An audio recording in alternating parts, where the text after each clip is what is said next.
Bonjour à toutes et à tous. Merci d'être venus assister à cette rencontre avec deux autrices talentueuses. Loli Axman pour la saison des fleurs et Chloé Volmerlo pour l'Institut du Nouveau Lendemain. Alors, une petite bio rapide. Loli, voyageuse, traductrice littéraire.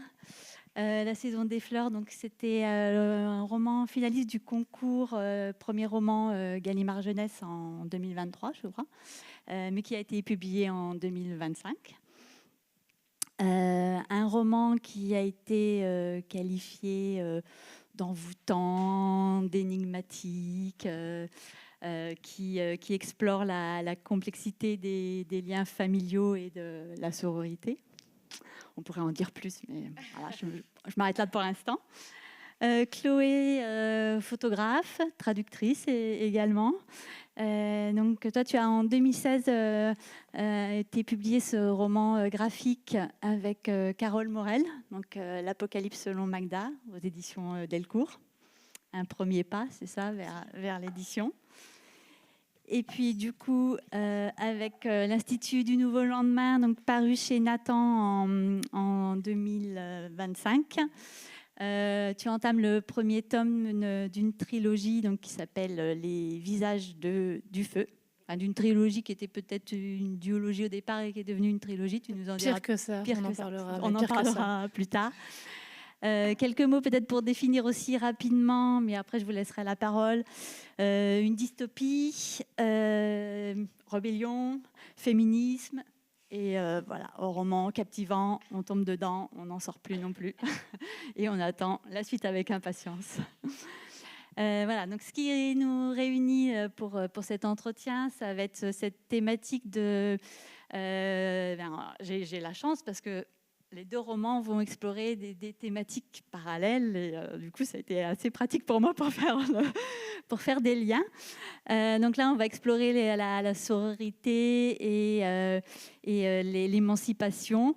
Pour les deux romans, on est dans une ambiance un peu de huis clos quand même, pour huis clos un peu psychologique, où des jeunes femmes vont s'allier, vont s'entraider pour essayer de trouver le chemin de l'indépendance. Voilà, j'en dis pas plus, je vous laisse la parole si vous voulez faire un petit complément rapide pour résumer un petit peu vos livres. Et puis après, on se penchera un petit peu plus, on rentrera un petit peu plus à l'intérieur de vos romans. Tu as un avis très tranché sur qui commence. Ok, intéressant. Donc oui, je peux vous résumer peut-être un tout petit peu plus l'Institut du Nouveau Lendemain.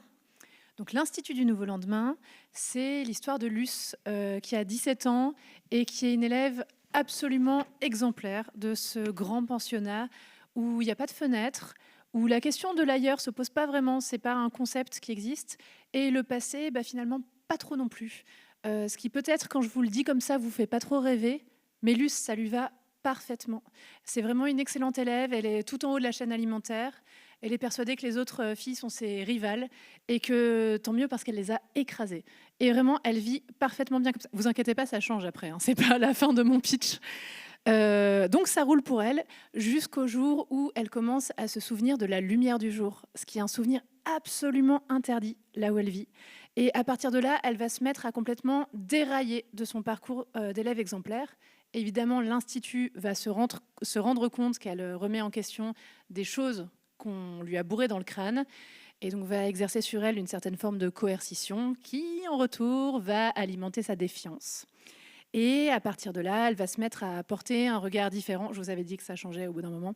Elle va se mettre à porter un regard différent sur les élèves qui l'entourent, sur leur vulnérabilité aussi, qu'elle va peut-être plus tout à fait voir comme un défaut. Et vont s'ouvrir devant elle deux chemins, soit le retour à l'exemplarité, au privilège et au confort, soit éventuellement le chemin de la révolte et de la contestation. Ok, ça fait hyper envie et j'ai envie que tu résumes mon livre du coup maintenant.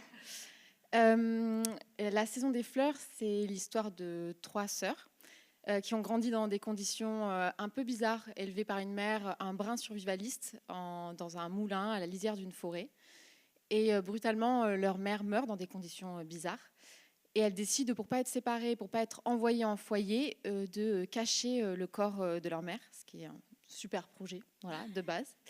Et donc, pour cacher aux habitants, pour cacher à tout le monde et pour pas que cette mort soit découverte, jusqu'à ce que l'aînée des 3 sœurs soit majeure, ce qui devrait arriver dans 2 mois. Et sauf que en mettant en place toute cette mascarade, elles se rendent compte qu'en fait leur mère leur a caché beaucoup de choses, qu'il y a beaucoup de secrets familiaux qui traînent et qui sont assez inquiétants, et que même dans le village, tout le monde ne leur veut pas du bien et qu'il y a aussi des secrets qui se cachent par là-bas. Ça donne hyper envie maintenant, j'ai envie que tu résumes mon livre. Alors, on va essayer d'entrer un petit peu plus dans vos histoires. J'aimerais d'abord qu'on attaque ces romans par la figure de vos personnages féminins, par la figure de vos héroïnes. On a à la fois des sœurs de sang dans La Saison des Fleurs, des sœurs de cœur dans l'Institut. Et finalement, elles ont un point commun, c'est qu'elles vont devenir des sœurs de lutte, je trouve. Et donc, dans La Saison des Fleurs, on va avoir Alecto, Pénélope et Ariane, les 2 jumelles qui sont un petit peu plus jeunes. Elles ont vraiment toutes des caractères et des caractéristiques différentes. Est-ce que tu peux nous en dire un petit peu plus sur ces personnages féminins et aussi aller plus loin sur comment elles en arrivent à mettre en place leur sororité, voilà. Ok, waouh, vaste question pour commencer, c'est super. Alors déjà, comme je dis souvent, j'ai beaucoup lu de littérature adolescente quand j'étais adolescente. Et quand même, c'était des littératures, dès qu'on voulait quelque chose qui était un peu épique dans l'aventure, c'était quand même une littérature qui était beaucoup adressée aux garçons. Et moi, c'était une grande frustration quand, en fait, quand on avait le droit à des héroïnes, c'était soit dans de la romance, soit c'était des personnages qui étaient très intelligents comme Hermione Granger. Et on n'avait jamais le droit à des meufs qui cassaient des gueules, par exemple. Et que je me disais, mais mince, on n'a pas le droit de nous aussi savoir se défendre. Et c'était une frustration pour moi d'avoir des héroïnes très parfaites, mais très faire valoir aussi de leurs compagnons masculins. Et souvent en plus des compagnons masculins comme dans Harry Potter qui n'avaient pas beaucoup de capacité émotionnelle. Donc en plus, les héroïnes se retrouvaient à assurer la charge mentale émotionnelle des aventures. Donc voilà, je pense qu'en tant que jeune fille, j'étais assez frustrée. Et j'avais envie de créer des personnages qui étaient imparfaits, parce que la société, en tant que femme, nous donne beaucoup de modèles de perfection inaccessibles, mais qu'il faut absolument travailler toute sa vie à atteindre. Et j'avais envie de montrer des personnages qui étaient à la fois imparfaits, qui pouvaient être méchants, qui pouvaient avoir des défauts, qui pouvaient être violents aussi, parce que la violence, je trouve que c'est un sujet très important dont on parle peu, parce qu'en tant que femme, on subit beaucoup de violence dans la société, mais c'est quelque chose dont on nous prive totalement. Enfin, vraiment, les femmes violentes sont très... c'est quelque chose qui est très mal vu par la société, qui est très critiqué, et sûrement à raison. Un des personnages est un personnage violent, et il y a aussi beaucoup de choses à lui reprocher. Mais en tout cas, j'avais envie de prouver qu'en fait, on n'était pas des êtres, on était des êtres avec des facettes, nous aussi. On avait autre chose que juste une seule facette et qu'on pouvait s'exprimer de beaucoup de manières différentes avec nos défauts, nos imperfections. Et du coup, j'ai voulu créer vraiment des personnages complexes et aussi une relation entre femmes complexes. Parce que là aussi, la sororité, c'est quelque chose que j'ai appris assez tard, que je n'ai pas du tout été éduquée comme ça. Et la société m'a pas éduquée dans la sororité, et c'est aussi un apprentissage. Et donc j'avais aussi envie de montrer que oui, c'est compliqué, que c'est pas parce qu'on a très envie, c'est évidemment, je revendique fort la sororité, mais je sais aussi que c'est un apprentissage, que c'est compliqué, que en fait on doit lutter contre des choses qu'on nous a apprises, de rivalité avec les autres femmes, de complexe d'infériorité. Et je pense que je voulais montrer que voilà, on est tout ça, on est complexe, on a des relations complexes les unes avec les autres, et c'est normal, et c'est chouette, et c'est un apprentissage, et je vous encourage toutes à le faire, parce que par contre, la sororité, c'est vraiment le régal de ma vie. Voilà. Et donc, dans l'Institut, on a, je dirais, un petit peu une héroïne principale qui s'appelle Luce, ou L 2106, c'est ça? Que je me trompe pas dans tous les chiffres, c'est ça. Et puis après, il y a un noyau, un petit peu un noyau dur, avec Clara, Mérienne, Avril, Jade et Elena, qui est un petit peu à part puisqu'elle est plus âgée, c'est l'infirmière. Et là aussi, toi, tu as aussi créé un petit peu donc il y a une hiérarchie. Les relations ne sont pas évidentes, ne sont pas aussi faciles entre elles. Et voilà, comment tu as eu envie de mettre en place cette hiérarchie, cette espèce de concurrence pour en arriver peut-être finalement à une entente, à un accord, à une sororité. Alors moi je partage tout ce qu'a dit Loli, et il y a des trucs que j'ai dit en rencontre scolaire que tu dis, et ça me régale de t'entendre dire ça, c'est génial. Moi c'est pareil que Loli, c'est-à-dire que quand j'étais petite, j'avais vraiment l'impression, alors je me le formulais pas comme ça, mais que la gentilité était réservée aux garçons. Et la fiction, je la trouvais pas très réjouissante parce que je me disais, alors est-ce que je vais passer ma vie à attendre mon prince, à attendre d'être sauvée, à subir des violences et après porter un blouson en cuir parce que ça aurait été un peu dur, et du coup c'est comme ça qu'on verra que je me suis endurcie, mais dans le fond j'aurai des blessures et ça sera ça ma vie. Et c'était vraiment quelque chose qui m'enthousiasmait pas beaucoup comme modèle. Et comme toi, j'avais envie qu'on casse des gueules, en fait. J'avais envie qu'on puisse me servir des récits où je serais victorieuse, et ça n'arrivait pas beaucoup. Et donc, quand j'ai eu pour la première fois l'idée de cette histoire, j'étais au lycée, donc j'étais très jeune et très en demande de ce genre de récit. Par contre, c'est vrai que j'entrevoyais cette histoire, cette idée d'une hiérarchie, parce que c'est quelque chose qui est très présent dans la scolarité, par exemple, où on valorise énormément les jeunes filles qui ont des bonnes notes, qui se tiennent bien, qui sont dociles. Et je ne suis pas sûre que dans la vraie vie, ça soit complètement des valeurs cardinales. Je ne suis pas sûre que l'intelligence scolaire soit vraiment la bonne unité de mesure de la valeur d'une personne. Je ne suis pas sûre que la docilité non plus soit une excellente unité de mesure. Et donc voilà, à cette époque-là, j'ai commencé à me dire, tiens, est-ce que j'aurais pas ce personnage avec énormément de privilèges et qui changerait d'avis sur des choses. J'avais envie déjà d'une grande possibilité d'arc narratif, de changement pour le personnage de Luce, qui est vraiment au début extrêmement privilégié, extrêmement dédaigneux, extrêmement orgueilleux.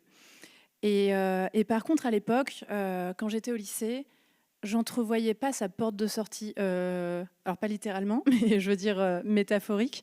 Je voyais pas comment elle allait pouvoir partir de cette situation initiale et devenir autre chose qu'une pain-bêche à un moment donné. Et finalement, donc cette histoire-là, j'ai essayé de l'écrire à l'époque, dans le journal du lycée et tout. Ensuite, je me suis fait convoquer par le CPE qui m'a dit « Qu'est-ce qui se passe exactement ?» Et après, je me suis calmée et j'ai un peu arrêté d'écrire. Mais pendant tout le début de ma construction en tant que jeune femme, cette histoire, elle me revenait. Il y avait quelque chose qui me hantait, une intranquillité. Il y avait quelque chose que j'avais besoin de sortir et de livrer, mais je ne savais pas exactement ce que c'était. Et je dirais aux alentours de 2012, j'ai eu l'impression que le féminisme revenait vraiment à l'avant de la scène. Donc moi, j'étais déjà jeune femme, mais j'avais passé toute mon adolescence à dire des trucs genre « Non, mais moi, je ne suis pas féministe, évidemment, mais... » Et maintenant, je suis féministe, évidemment, et j'assume complètement. Mais en tout cas, c'est l'époque où j'ai commencé à être en contact avec ce concept de sororité que je définirais peut-être comme une espèce de solidarité, de présupposé de solidarité entre femmes, sur la base d'une expérience commune, en sortant peut-être d'un soupçon systématique de culpabilité, de rivalité, etc. Et ce concept-là, quand vraiment j'ai commencé à me l'approprier, je me suis dit, mais c'est exactement le truc qui manque à Luce dans cet institut. Et je me suis rendu compte que Luce, elle ne pourrait pas se libérer seule. Et que c'est pour ça que je piétinais, c'est que sa prise de conscience, elle ne peut pas venir entièrement d'elle-même, elle peut venir que de la rencontre avec l'altérité, avec ce que ça a de difficile aussi, la chute des certitudes avec ce que ça a d'inconfortable. Et ce que je trouve frappant dans nos deux romans, pour le coup, et que j'ai particulièrement aimé redécouvrir chez toi, comme tu dis, il y a cette méchanceté parfois des personnages. Je veux dire, tout est rugueux. Il y a toujours de la friction. On n'est pas en train de présenter une nouvelle version du Club des 5 où on part à l'aventure et où on s'adore. Et c'est difficile tout le temps parce qu'en fait, tes sœurs et mes personnages aussi, il y a des moments où elles se détestent. Elles ont ces petits trucs les unes chez les autres qu'elles pointent et qu'elles trouvent insupportables, dont elles n'en peuvent plus. Et en même temps, entre elles, il y a un truc complètement inconditionnel. Et voilà, c'était ça qui m'intéressait aussi. Mais ça m'intéressait de voir Luce faire absolument tout le chemin. Ce qui est un point de départ un peu risqué, parce que pour les personnes qui ne l'ont pas lu, au début, elle est insupportable. Et on est dans sa tête, et quelle petite conne, pardon, excusez-moi de le dire comme ça, mais ouais, pas très saurore, oulala, problématique. Pardon. Mais je voulais dire un autre truc, je vais le retrouver, pardon. Mais il y a quand même une base, j'ai essayé justement d'injecter en elle de l'humanité pour prévenir un petit peu les lecteurs et les lectrices et dire un moment, vous inquiétez pas, on ne va pas rester dans cette tête problématique. Et donc, j'ai émaillé le récit, surtout au début, de souvenirs qui lui reviennent et où elle est avec sa grand-mère. Parce que pour moi, c'est presque le premier rapport à la sororité. Donc, elle a ce souvenir de sa grand-mère avant l'Institut, à l'extérieur de l'Institut, sur les routes, en train de s'occuper d'elle dans une France dévastée, en train de la mener sur les chemins, etc.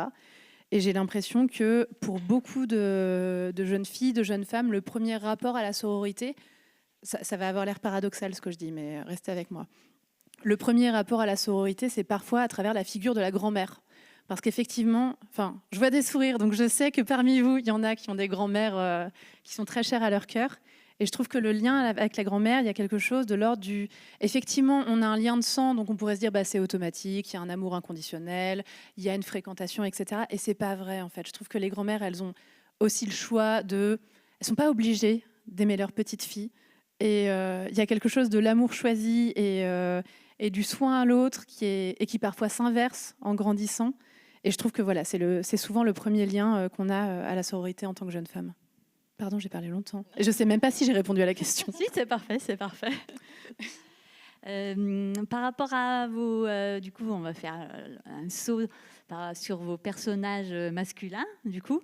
Parce que sans spoiler, on a du suspense toutes les deux sur nos personnages masculins. Je sais, on va essayer de ne pas spoiler, parce qu'on les voit d'abord comme plutôt des figures secondaires, en fait. Soit ils sont un peu absents, soit ils sont en retrait, mais très vite on sent qu'il y a un malaise autour de ces personnages. On les pressent, je ne vais pas trop dévoiler, mais on les pressent comme dangereux, prédateurs. Alors dans la saison des fleurs, il y a Monsieur Gabin, le maire, là, qui dit l'argent n'est pas un problème quand on sait être conciliante. Il y a le père, c'est la figure absente. C'est pareil, je ne vais pas trop en dire.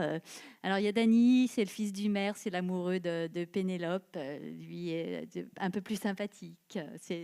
Voilà. Mais en même temps, il est pris au piège dans un secret. Alors, on se demande quelle est un peu sa position.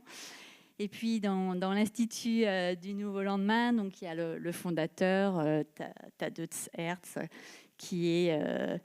alors, on le voit pas, hein, mais on le lit. Mais qu'est-ce qui pèse là, au-dessus ?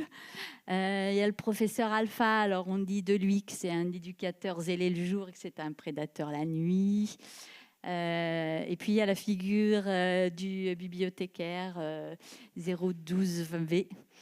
Vincent, et là, on ne sait pas trop. On ne sait pas trop qui il est. Donc, il y a vraiment, je trouve, un flou qui entoure vos personnalités masculines. Alors, sans trop dévoiler, qui sont-ils vraiment ? Est-ce qu'ils sont un danger pour vos héroïnes ou est-ce qu'ils sont là, finalement, et ils vont les rendre plus fortes ? Vas-y, le lis. Ok, donc sans spoil, on a dit. Bon, alors, clairement... ils ne sont pas là pour les rendre plus fortes, elles sont fortes en elles-mêmes et c'est ça qu'on aime chez elles. Après, je pense que y a, donc, pour mon personnage, donc, il y a un des personnages principaux masculins, donc c'est Monsieur Gabin, le maire, et qui aussi, il se trouve le propriétaire du moulin dans lequel vivent les trois sœurs, donc il y a beaucoup d'ascendants en fait, sur cette famille. Et je pense que je voulais montrer, on sent assez vite... Il y a une des sœurs qui est très amoureuse de lui, qui trouve que c'est un prince charmant, parce qu'il est justement, il est très charmant, il est très beau, il est très poli. Il est un peu british, voilà, il a un mouchoir de poche et qui ne craque pas pour les mouchoirs de poche, désolé, mais voilà. Tu veux qu'on fasse un vote à main levée? Je pense que tu vas être surprise. Je pense que ça se débat, c'est un vrai débat de société, le mouchoir de poche. Ok, moi j'essaye de le faire revenir à la mode, mais je vois que ça ne prend pas partout. Et donc je pense que c'était intéressant de cette figure qui est donc une figure ambiguë. On sent assez vite que c'est quand même une figure assez dangereuse.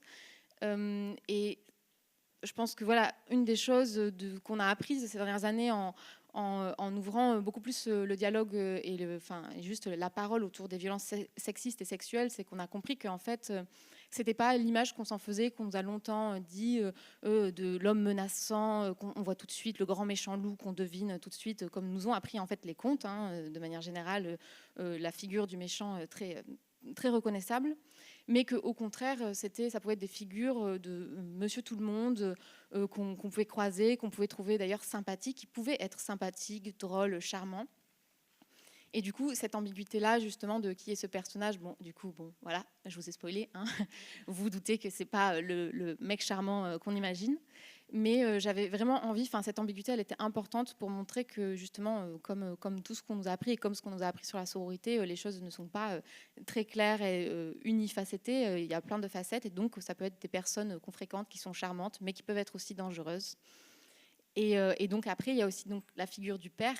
Et là, c'est vraiment tout le roman, c'est une figure qui est absente, on ne sait pas trop ce qui s'est passé, mais c'est aussi une figure qui a eu beaucoup de poids et qui en tout cas, on comprend bien à l'origine de certains traumatismes dans cette famille. Et donc, pour ça, vraiment, il faudra lire le roman pour en savoir plus. Et il y a aussi donc le fils du maire, Danny, et qui, lui, est quand même justement une figure assez douce, assez tendre, qui est un vrai allié, parce que voilà, et c'est bien, je trouve, de dénoncer les figures inquiétantes, prédatrices, et c'est bien de montrer aussi les possibilités de créer des figures alliées. Voilà, il n'est pas dans la position la plus simple, vu qu'il est le fils de la personne inquiétante et qu'il est amoureux d'une des sœurs. Mais je voulais aussi construire une figure alliée et la possibilité de montrer en fait des personnes qui sont là, qui peuvent soutenir, qui peuvent comprendre, qui peuvent aider à avancer et qui sont qui prennent position aussi, voilà, même si tout ça est un peu sans spoil. C'est très difficile, cette question est très difficile sans spoil. Voilà, là j'ai l'air très mystérieuse, mais c'est juste que j'essaye de ne pas vous spoiler. Tu es aussi quelqu'un de très mystérieux, Loli. Et je suis très mystérieuse en plus de ça. À toi, Chloé, si tu veux essayer de répondre. Moi, c'est l'enfer parce que j'essaye de ne pas spoiler le tome 1, mais j'essaye aussi de ne pas spoiler le tome 2 et le tome 3. Je vais avoir une petite goutte de sueur qui va descendre là au fur et à mesure. Moi, j'essaye. Je suis très embêtée avec cette question parce que pour moi, c'est pas dans ce livre, ce qui se passe, c'est pas tant la question des hommes en tant que tels que la question des personnes privilégiées dans un système de domination. Et il se trouve que dans l'univers que je propose, les hommes sont du côté de l'autorité, sont du côté de la domination, puisque dans ce pensionnat, il n'y a que des filles. Et ce que j'ai envie vraiment de développer tout au long de la trilogie, c'est-à-dire que ce que vous verrez en fin de tome 1 va peut-être être remis en question par la suite. Les gens peuvent changer, je crois à ça. Je crois aussi au fait que... Est-ce que je crois à ça? Je ne sais pas. Mais en tout cas, je crois que la question va se réactualise tout au long de la trilogie de qu'est-ce qu'on fait quand on est en position de pouvoir et de privilège? Est-ce qu'on choisit ce confort-là ou est-ce qu'on va du côté de ce qui est juste? Et mes personnages masculins sont particulièrement confrontés à ça puisque ce sont eux qui sont vraiment le plus en position de pouvoir dans cet institut. Mais j'ai 3 tomes. Donc... Ça voilà, va encore voilà, des surprises. Voilà ça oui, exactement. Potentiellement, il y aura encore des surprises. Et même, il y a des moments où... alors, c'est du sous-texte, mais dans ce tome 1, il y a des personnages qui sont affreux, mais chez qui on va voir affleurer des petites touches de vulnérabilité ou d'humanité sur certains points. Ça ne veut pas dire que l'humanité et la vulnérabilité seront partout. Enfin, voilà, j'essaye que rien ne soit tout noir ni tout blanc, à part le fait que quand on donne du pouvoir à des salopards dans des conditions d'impunité, ils font des trucs de salopards. Très bien dit, très très bien dit. Et si c'était des femmes, ça serait peut-être la même chose. Il y a une femme qui est tout à fait complice du système d'ailleurs, parce que, je veux dire, c'est des choses qu'on voit dans le vrai monde. Il y a des femmes qui sont complices du patriarcat, que ça arrange et qui s'en servent pour se hisser plus haut. Faut pas croire qu'on est toutes sorores. Ça serait une erreur. Et d'ailleurs, je me permets une toute petite parenthèse sur le concept de sororité que j'adore et que je trouve super important, parce qu'effectivement, il est politique et c'est un concept qu'on nous a refusé pendant longtemps. Je veux dire, on a quand même sur les frontons de toutes les mairies liberté, égalité, fraternité. Du coup, les meufs, tant pis. C'est pour les frères. Et voilà, il y a une vraie question. Qu'est-ce qu'on fait pour les sœurs? Mais moi, j'aime vraiment de plus en plus le concept d'adelphité qu'on utilise, qui est encore très marginal, mais qui en fait inclut d'autres personnes minorisées. C'est une forme de solidarité hors de tout système sexiste. Et j'aime bien cette idée de aussi ramener dans la sororité d'autres personnes minorisées, d'autres personnes qui vivent des oppressions, sans leur dire désolé, t'es pas une sœur, donc reste là, quoi. Et d'ailleurs, vous avez certains personnages dans vos livres qui sont dans le cadre de la delphité, du coup. Ouais, absolument. Et pareil, c'est un truc que j'ai très envie de développer dans le reste de la, que je développe dans le reste de la trilogie, mais vous l'avez pas lu, donc vous êtes obligé de me croire. Je voudrais qu'on aborde maintenant la question des lieux, en fait, qui est très forte.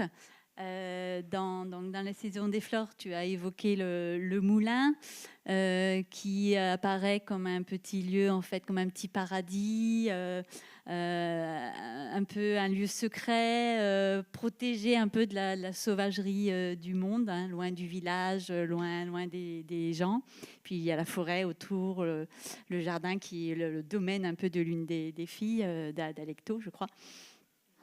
Et puis, donc, dans l'Institut, on a aussi le côté... Parce que toi, ça fait presque un huis clos aussi. Hein. C'est un peu une île, en fait, je trouve. Et dans l'Institut, là, on sent vraiment le côté huis clos, avec pas d'accès vers l'extérieur, des salles de classe, des dortoirs, des quartiers A, B...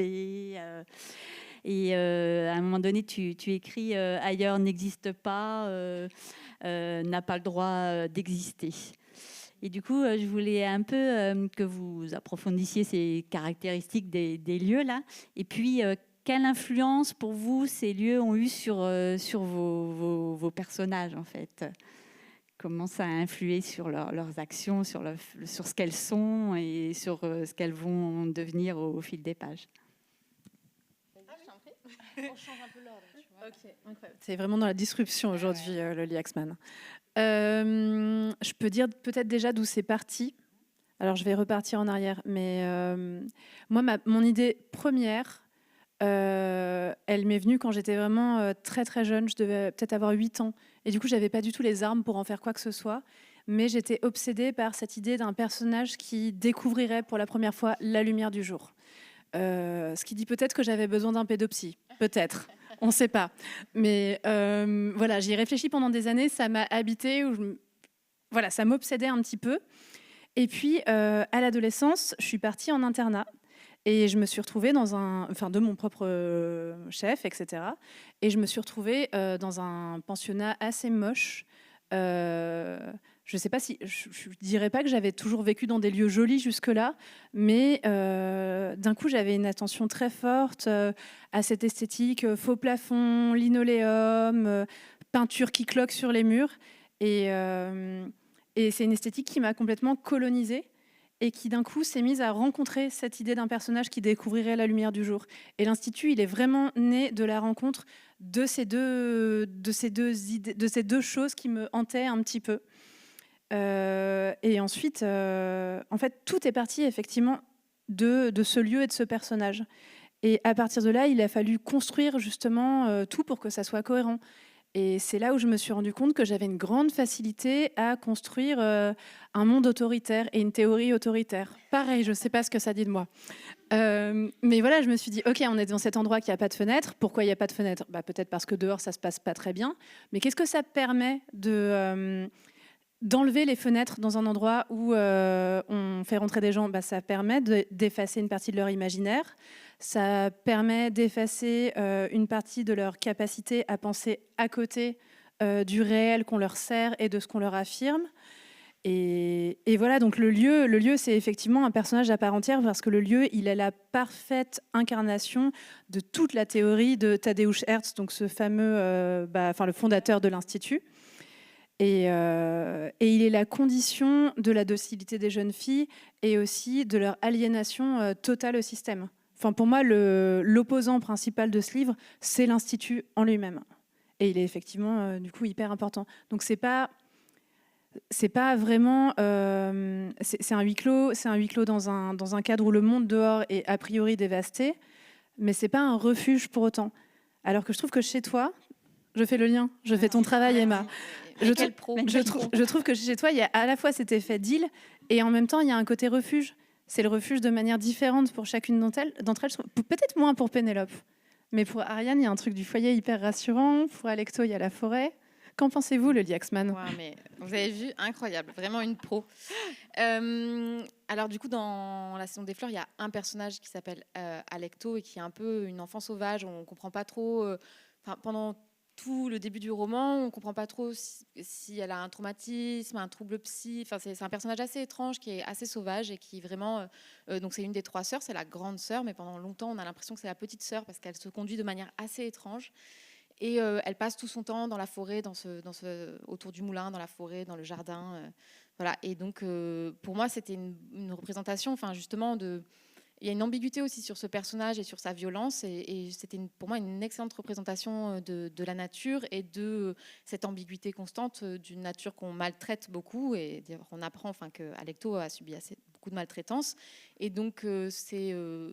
cette ambiguïté entre une nature qu'on maltraite constamment et en même temps une nature sauvage, violente, redoutable, où vraiment la mort fait partie de la nature de manière constante. Et donc c'était hyper important pour moi de placer ce décor un peu justement qui participait à cette espèce de sauvagerie, de cette espèce d'aspect un peu sauvage de ces trois sœurs et de cette mère qui ont grandi dans des conditions un peu brutales. La mère les a éduquées vraiment dans des conditions un peu brutales, un peu survivalistes. Et en plus, je suis très influencée par la littérature latino-américaine et en particulier le réel merveilleux. Et donc j'aime toujours cette espèce d'ambiguïté entre... comme dans le conte, est-ce qu'il y a du fantastique ? Cette nature, est-ce qu'en fait c'est quelque chose d'un peu magique ou est-ce que c'est juste en fait la nature et on est tellement plus habitué à la voir qu'on oublie combien en fait c'est un monde opaque et étrange juste à côté. Et donc comme c'est une famille qui a beaucoup de secrets, on navigue beaucoup entre qu'est-ce qui s'est passé plus tard plutôt dans le passé de la mère, pourquoi elle est comme ça. Et il y a tout un aspect un peu mystérieux, j'espère. Et à côté, cette forêt aussi, on se dit, mais qu'est-ce qui va se passer ? Est-ce que quelque chose va sortir de la forêt ? Et voilà, j'aimais bien cette ambiguïté que je trouve rajoute à l'angoisse, parce qu'un huis clos enfermant, c'est très angoissant. Et j'aimais bien aussi cette idée que là, c'est un huis clos dans cette espèce de moulin. Et en plus, il y a quelque chose tout autour qui est cette forêt qui grouille un peu, qui paraît un peu dangereuse. Et ce refuge du moulin, pendant longtemps, donc on a l'impression que cette maison, c'est un refuge parce que c'est là où les sœurs se protègent un peu du reste du village et essayent de monter un peu comment cacher le corps de leur mère. Voilà, donc ils sont un peu dans ce refuge. Et puis à un moment, on apprend qu'en fait, il appartient au maire, ce moulin. Et je trouve que ça est aussi, ça parle aussi de cette domination où en fait, même dans l'intime et dans quelque chose de très personnel, même dans le plus profond du refuge de chez soi, en fait, cette domination existe encore. On est encore en danger, il y a encore cette prédation, elle existe encore, on n'est jamais vraiment libéré. Et voilà, donc oui, clairement, le lieu est c'est un environnement très fort. Et je pense que c'est aussi très inspiré de... Moi aussi, j'aurais dû voir un psy quand j'étais petite, clairement. Très inspiré de mon enfance aussi, où j'ai grandi à la campagne, où il y avait un moulin aussi et qui ressemble beaucoup, qui a été une grande source d'inspiration, mais pas depuis dans ce moulin. Mais et en fait, c'était aussi pour parler de ce que c'est de grandir en tant que fille, enfant à la campagne, où moi, j'ai eu l'impression de subir beaucoup de violences machistes. Et aussi, les animaux ont toujours une grande importance dans ma vie. Donc, c'est quand même aussi des environnements qui peuvent être très brutaux pour les animaux. Où, j'avais beaucoup de fermiers, d'agricultrices autour de moi, où j'ai assisté à des scènes assez violentes et brutales. Et donc, j'aimais parce qu'on décrit souvent la nature comme quelque chose un peu la petite maison dans la prairie. On a cette image, mais en fait, il y a aussi beaucoup de violence. Et j'avais envie de parler de toutes ces formes de violence-là, et celles qui viennent de la nature, et celles peut-être la plus dangereuse qui vient des hommes. Très bien, merci. On a évoqué tout à l'heure le passé, les souvenirs. J'aimerais qu'on revienne là-dessus, puisque dans l'Institut, il y a le souvenir, comme tu disais, la lumière, c'est un élément déclencheur pour Luce qui va un peu l'entraîner vers cette chute ou vers ce désir d'affronter le système. Et puis, dans la mémoire des fleurs, les trois sœurs, on sent qu'elles ont besoin de retrouver ce passé, ces souvenirs pour se libérer, en fait, et pour avancer vers leur liberté. Du coup, voilà, est-ce que grâce à ce passé retrouvé, ça va être une résilience, accéder à la résilience? Est-ce que vous l'avez vu comme ça et comment, par rapport à vos récits, comment vous l'avez inséré au présent, comme un puzzle, est-ce que vous voulez nous parler de ça? Ok, alors je sais comment ça s'est fait, je ne sais pas exactement ce que j'ai fait. C'est vrai que quand je vous disais, le personnage de Luce au début, elle n'est pas du tout connectée à son humanité et j'ai besoin de respiration pour les lecteurs et les lectrices. En fait, j'avais besoin de respiration pour moi aussi. Parce que déjà, c'était pas très agréable d'être dans sa tête, d'être là avec ses préjugés. C'était pas agréable d'être. Moi, l'Institut, il m'étouffait beaucoup quand j'ai commencé à écrire. En même temps, je pensais que c'était nécessaire, hein, mais j'ai eu besoin de ces plages de respiration où d'un coup, on se retrouvait dans un rapport au monde très sensoriel, presque sensuel. Et en tout cas, c'est comme ça que ces souvenirs ont surgi. Et j'essaie de construire ma pensée en même temps, c'est un peu compliqué.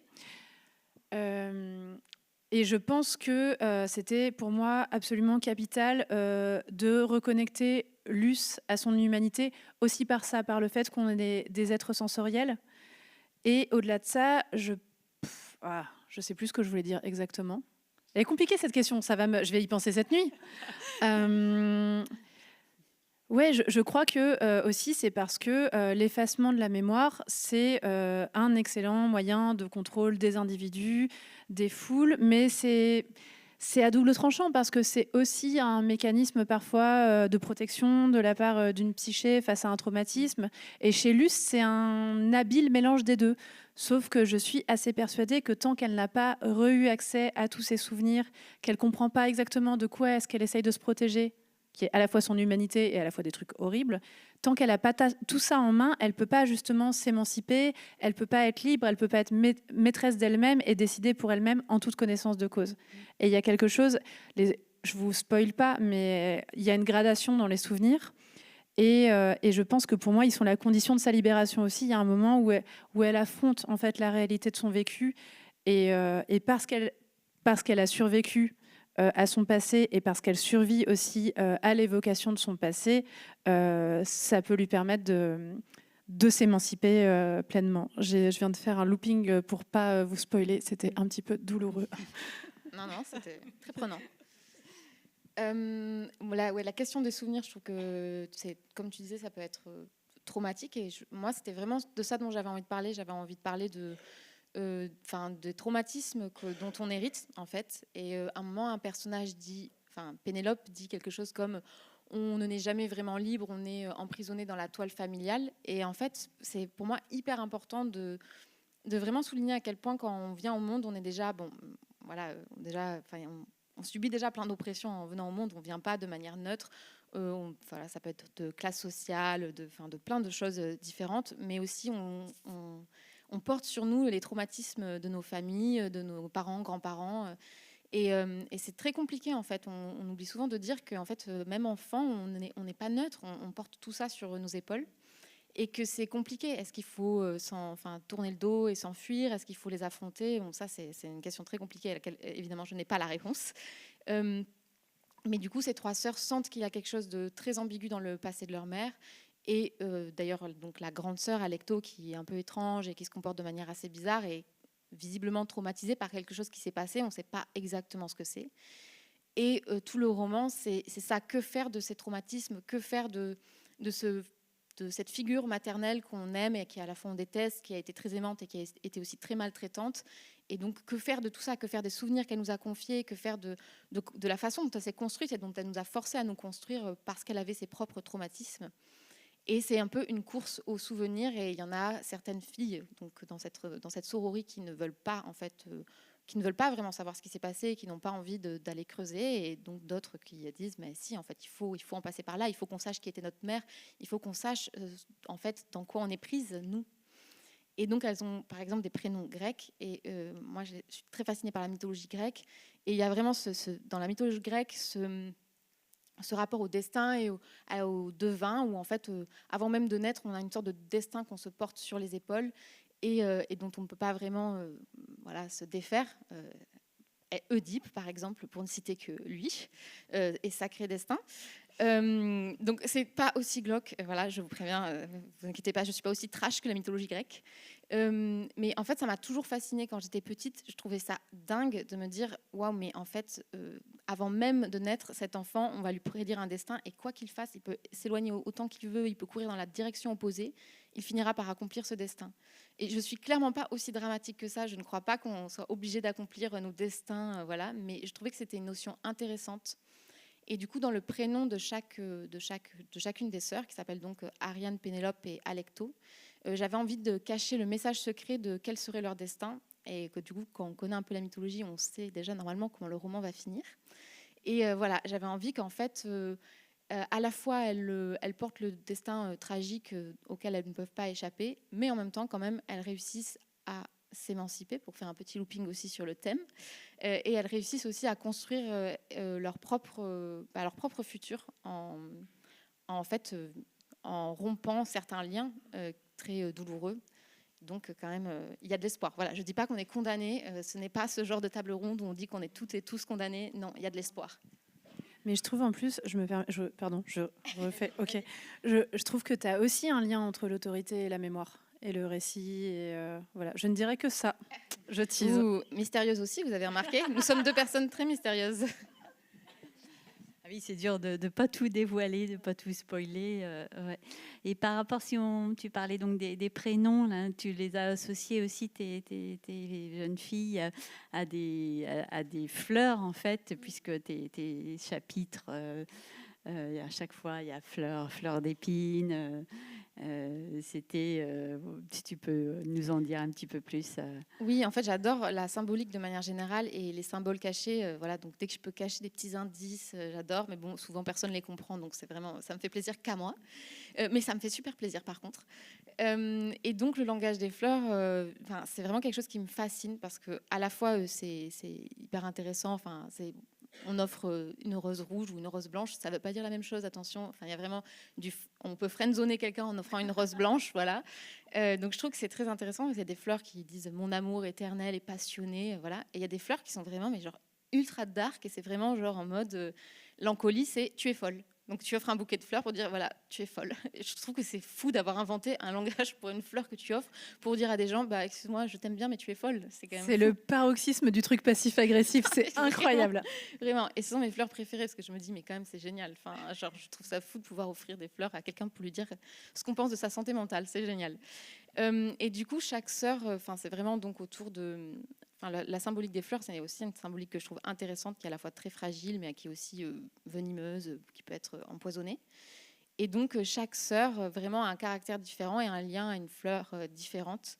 Et du coup, là aussi, c'était un petit indice pour ce qui allait arriver plus tard. Voilà, je sème des petits indices. Encore une fois, je pense que je suis les seule à les comprendre, mais voilà, ça a le mérite d'exister. En tant que lecteur, on se pose quand même des questions. On va farfouiller quand même. Ça pique la curiosité. Ah, d'accord. Donc, Quand ça même. marche. Ça me fait plaisir. Ce n'est pas pour rien. Parfait.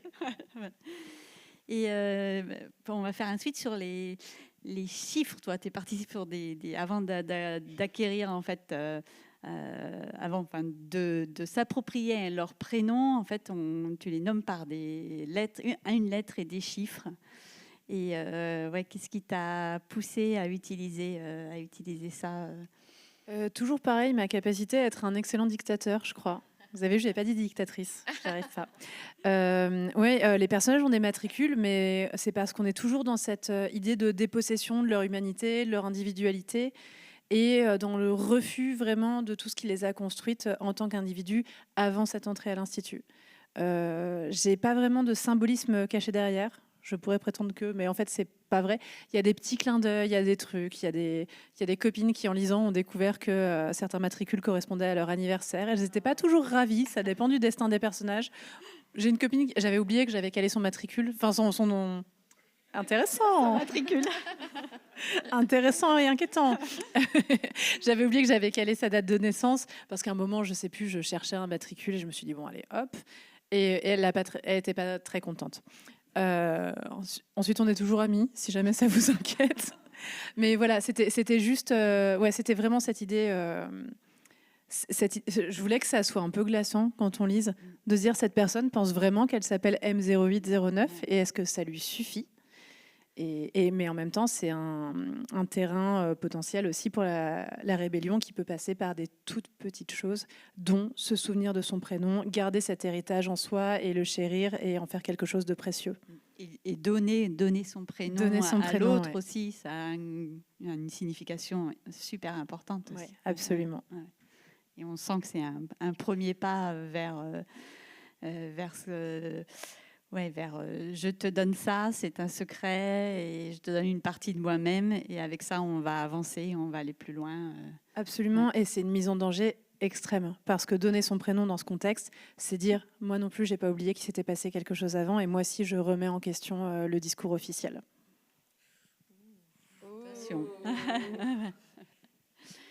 Et il y a une phrase qui est très forte dans l'Institut aussi. Tu as mis cette humanité que l'Institut avait cru effacer et tu écris après aux vivantes la vengeance. Oui. Oui. J'ai écrit ça. Merci. On sent qu'effectivement, il y a une violence qui est là, qui va leur servir pour leur combat.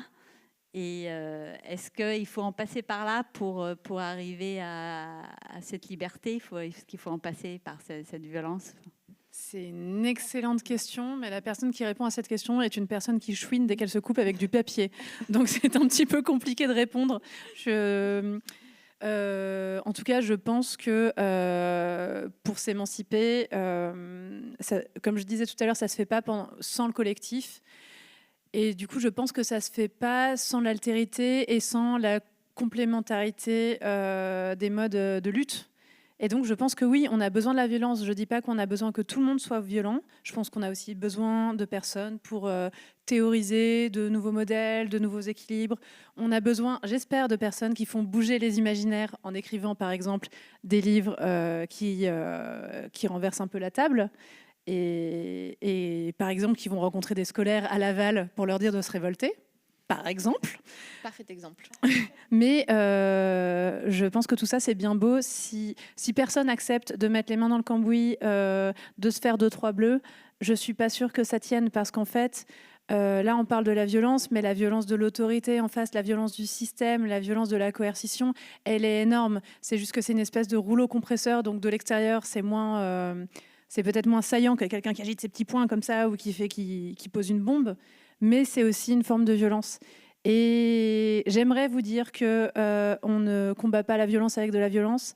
Malheureusement, j'en suis pas entièrement sûre. Je pense qu'on ne combat pas la violence qu'avec de la violence. Sinon, on a un risque d'être le hamster qui retourne... Enfin non, c'est pas une bonne image. On a le risque de réinstaurer un système violent et pas forcément plus vertueux. Mais non, je ne suis pas certaine qu'on puisse en faire l'économie. Et je pense que la représentation de la violence peut parfois aussi donner de la force et donner naissance à d'autres formes de choses énergisantes, de modes d'action. Enfin voilà, je pense que ce n'est pas la seule réponse, mais je pense que c'est un élément constituant. Très bonne réponse. Oui, je sais que tu es relativement d'accord. Parce que toi, Loli, il y a une des scènes qui est extrêmement violente après le décès de Gaïa, la mère. Et elles sont aussi confrontées à cette violence-là de la mort. Et pareil, c'est l'élément déclencheur qui fait qu'elles vont se mettre en action aussi pour résoudre le fait qu'il faut cacher ce secret de la mort. Ouais. Oui, et en plus, c'est drôle parce que ça a vraiment été une question avec mon éditrice. En fait, moi, je sais pas trop comment toi tu fonctionnes, mais moi, j'ai pas trop l'idée de tout le plan quand je commence mon roman. Je commence mon roman, puis on voit un peu ce que ça donne. Et j'avais l'idée, par contre, très spécifique de la fin. Donc ça, je vais pas vous la spoiler, mais vraiment, on a eu aussi une discussion. Donc vous saurez, si un jour vous le lisez, que j'ai eu une discussion avec mon éditrice sur la fin. Et voilà, ça restera cette espèce de truc très mystérieux. Et il y a eu aussi une discussion par rapport donc à une scène un peu violente, un peu violente. Il y a une scène violente au début du roman. Et on en a beaucoup parlé. Est-ce que c'est OK d'écrire la violence comme ça? Enfin, c'est un peu gore, quoi. Donc, est-ce qu'on laisse? Et à qui ça s'adresse? Voilà. Et moi, j'y tenais vraiment. Je trouve que, en fait, peu importe à qui on s'adresse, même si c'est des jeunes adultes ou des lycéens. Bon, après, plus jeune, c'est peut-être un peu compliqué, mais je trouve qu'en fait, on vit, comme tu disais, dans la violence, elle nous entoure partout, et peut-être que les jeunes font partie des personnes qui subissent, parce qu'en plus, il y a une grosse hiérarchisation vis-à-vis des adultes qui, quand même, exercent une forme de hiérarchie sur elles, en plus de toutes les formes d'oppression qu'ils peuvent subir. Et donc, les jeunes subissent, en fait, la violence. Et je pense que ça ne sert à rien de leur faire croire que la violence n'existe pas. En fait, ils sont très très conscients qu'elle existe, qu'ils subissent des oppressions, que c'est difficile, que le monde est violent. Et voilà, bon, évidemment, je n'ai pas argumenté de manière aussi pertinente. J'ai juste dit non, j'aime bien ce passage, s'il te plaît. Voilà, mais du coup, ça a été vraiment on a vraiment argumenté pour savoir est-ce que c'est OK de décrire la violence, est-ce que c'est OK de la laisser. Et moi, c'était important pour moi parce que je pense que vraiment, je le ressens comme ça, comme quelque chose qui nous entoure. Et parfois, c'est bien en fait, de la montrer, vraiment de projeter, même si ce n'est pas toujours agréable comme spectacle, mais de projeter la lumière dessus et de dire, voilà ce que peut être la vie. C'est aussi cette espèce de chose très violente. C'est aussi des os, de la chair. Voilà ce que c'est aussi. Et voilà ce qui nous constitue aussi en tant qu'humains, des os qui craquent. Ouais, c'est pas super joyeux, mais il n'y a pas que ça, hein, parce que là, on dirait que mon livre est horrible, mais il n'y a pas que ça. Il y a aussi des trucs très, très sympas et légers et joyeux. Relativement. Je ne vais pas non plus vous faire de la fausse pub, mais ok, il n'y a pas que des os qui craquent, en tout cas, on peut dire ça. Mais oui, en tout cas, je pense que c'était enfin, dans nos deux romans, je pense que c'est un thème vraiment, la violence et la violence physique aussi. Est-ce que ça peut être vraiment, et je pense que ça fait partie de nos vies. Et quand on veut parler de manière générale de récits de révolte et comme tu disais, de renverser la table, je pense qu'en fait, c'est inhérent à ce type de récit et qu'il faut montrer la violence telle qu'elle est. Et aussi d'autres choses un peu plus fun. Ouais, mais je pense aussi qu'on a toutes les deux, enfin j'ai l'impression, tu me diras, qu'on a toutes les deux vraiment recours au travail sur la langue pour que cette violence, elle soit effectivement pas cachée, mais qu'on a une forme de médiation par le travail sur la langue. Enfin, moi j'ai l'impression que tes passages très violents ou qui pourraient être gore, ils sont quand même travaillés pour avoir une forme de poétique et qui met à distance quelque part, où enfin, on est dans une représentation frontale, mais qui n'est pas écrite de manière frontale. Ouais, voilà. Ouais. Et puis tout à l'heure, tu as utilisé le mot gore. C'est pas gore du tout. Non, en fait. Moi, je t'ai pas trouvé ça gore non plus. Non. C'est vraiment un moment où on suspend sa respiration, en fait, parce que vraiment, on est là, on est pris, on suspend sa respiration. Mais on sent que ça fait partie de la vie et ça doit se passer. Et du coup, c'est écrit de façon, tu l'as dit, très poétique. Ouais, il y a une forme de lyrisme qui vient au secours, je trouve, de ce qu'on est en train de représenter. En fait, ça apaise presque ce moment, même si on est pris à la gorge. Voilà, ça nous libère après par ta langue et toi également aussi, Chloé. Ouais. Merci. En plus, c'est tellement de suspense là, vous dire, mais de quoi elle parle? Qu'est-ce qu'elle raconte, ouais. Alors, je crois qu'on arrive presque au bout de cette discussion. On a peut-être quand même le temps d'évoquer le futur.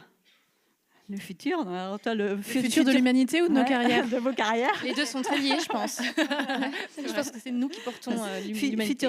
Futur proche pour toi, parce que visiblement, le tome Ouais. 2... Le tome 2 est dans les toutes dernières étapes de correction où on fait des micro-ajustements. Enfin, vraiment, voilà, il est prêt. On peut dire qu'il est prêt. Il sort le 3 septembre. Donc, lisez-le. Et le tome 3 est en bonne voie. Tu me demandais tout à l'heure si je sais ce qui se passe avant d'écrire. En général, je pars quand même avec un plan assez détaillé. Donc là, j'ai fait mes 15 pages de résumé de mon tome 3. Donc, a priori, je sais ce qui se passe. Ensuite, je sais qu'en chemin, quand j'écris, je fais des rencontres, qu'un personnage me dit généralement ah, tu croyais que j'allais faire... Bah, pas du tout. Moi, je vais là-bas. Non, parce que c'est dangereux. Oh, merde. J'ai fait mon plan. Voilà. Donc, j'en suis là. Et j'ai commencé à l'écrire. Là, je suis vraiment, justement, comme je disais tout à l'heure... Enfin, non, ça n'a rien à voir, mais les mains dans le cambouis, en prise avec l'écriture tous les jours. Et voilà. Ouais. Et du coup, c'était 2 tomes dans ta tête au tout début et c'est parti sur 3. Donc ensuite, ça se terminait très différemment. Je refermais les choses, j'expliquais beaucoup plus et tout dans la première version. Mais j'étais persuadée que c'était un seul tome parce que c'était mon idée d'adolescence que ça soit un seul tome. Et enfin, c'était même pas une question. Et 1 heure après avoir fini mon premier jet, je sais pas, je faisais la vaisselle comme d'habitude, je prenais ma douche, je sais pas, 2 activités récurrentes. Et les personnages sont revenus me voir en me disant hey, tu sais, on est en train de faire ça. Et puis là, il nous arrive ça. Et je disais mais comment ça? Parce que j'ai fini... Enfin non. Et je me suis retrouvée complètement hantée par la destinée de mes personnages. Donc très vite, je me suis dit ah ok, il y a un tome 2 en fait. Donc j'ai commencé à noter des trucs pour mon tome 2. Et là, je me suis dit mais attendez une petite minute. Comment ça, c'est une trilogie? Et donc voilà, là c'est bon, j'ai refermé. A priori, c'est une trilogie. Je ne mens pas sur la marchandise, mais ça a été une grosse surprise et je ne savais pas que je m'engageais pour aussi longtemps. Je ne savais pas non plus que ça serait un pavé, je ne savais pas grand-chose. Voilà. Et toi, Loli, est-ce que tu as des pistes? Oui, alors déjà 15 pages de plan, mais moi j'hallucine. Enfin vraiment, moi si j'ai 3 mots sur un mouchoir, je m'estime genre ultra organisée, quoi. Non, mais ascendant vierge, on le sent bien. Du coup, moi il y a mon prochain roman qui sort en janvier 2027. C'est du réel merveilleux autour du deuil, parce que je fais que des sujets ultra fun. Je ne sais pas si vous avez remarqué, c'est vraiment la grosse marade avec moi. Donc voilà, c'est autour des fantômes du deuil, c'est du réel merveilleux, qui sortira aussi chez Gallimard Jeunesse en janvier 2027. En scripto. En scripto. Et là, je suis en train de terminer un 3e roman qui se passe dans un institut de jeunes filles. Donc voilà, je pense que vraiment, on était faites pour se rencontrer. Et voilà, mais celui-là n'est pas encore terminé, mais je vais du coup prendre tous mes conseils auprès de quelqu'un qui apparemment connaît très bien les pensionnats avec la peinture qui cloque. Et ça, c'est ma vibe aussi. Donc, absolument, si tu as besoin d'une dictatrice en herbe, je suis là. Oh, tu as dit dictatrice, ça y est. Ouais, ça y est. Très bien. Et on n'en a pas parlé du tout. Est-ce que vous avez des images en tête, des références, des images de films en tête qui pourraient être en parallèle avec vos livres, ou des romans comme ça qui vous ont flashé pendant votre écriture?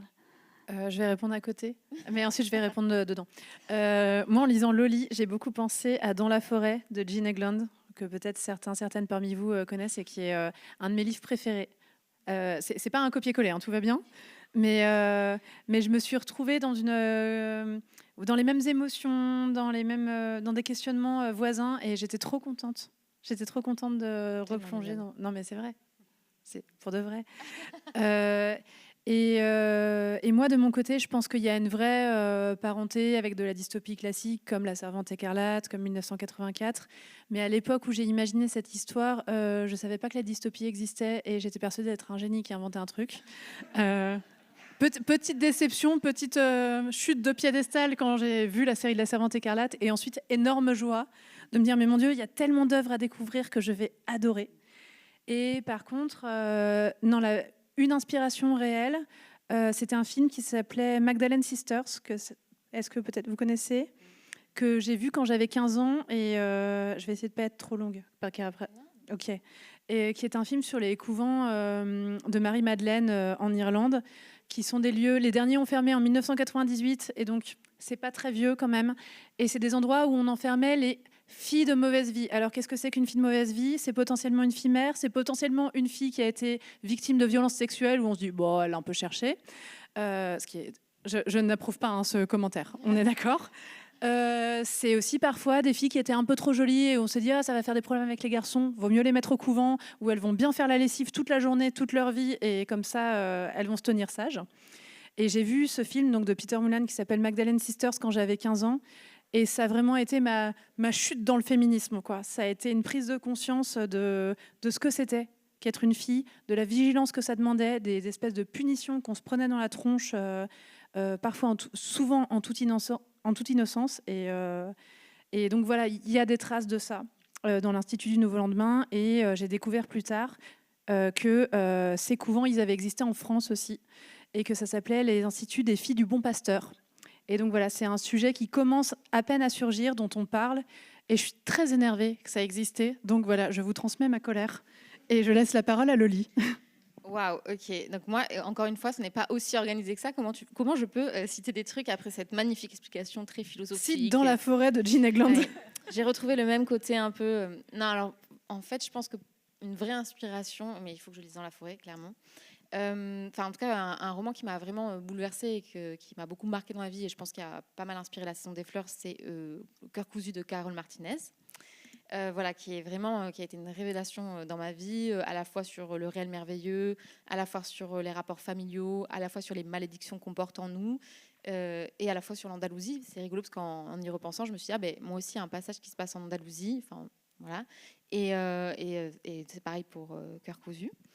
Donc je pense que vraiment ça a été une super révélation, et c'est Cœur cousu, donc c'est plutôt un roman itinérant où on suit cette femme et ses filles qui s'échappent, et j'avais envie, en fait, je pense aussi de quelque chose comme ça, mais plus fixe, pour pouvoir vraiment étudier les relations entre elles, mais clairement je lui dois beaucoup, et c'est une de mes autrices préférées sur Terre, donc je pense qu'on peut dire que c'est une bonne grande inspiration pour moi. Donc les livres de Carole Martinez sont là, Wodaï. Et je fais de la pub pour le festival, en plus, évidemment, de manière très subtile. Très bien. Eh bien, merci beaucoup pour cet échange, à toutes les deux. Merci beaucoup, Emma. Merci. Merci de nous avoir écoutés. Merci. Merci.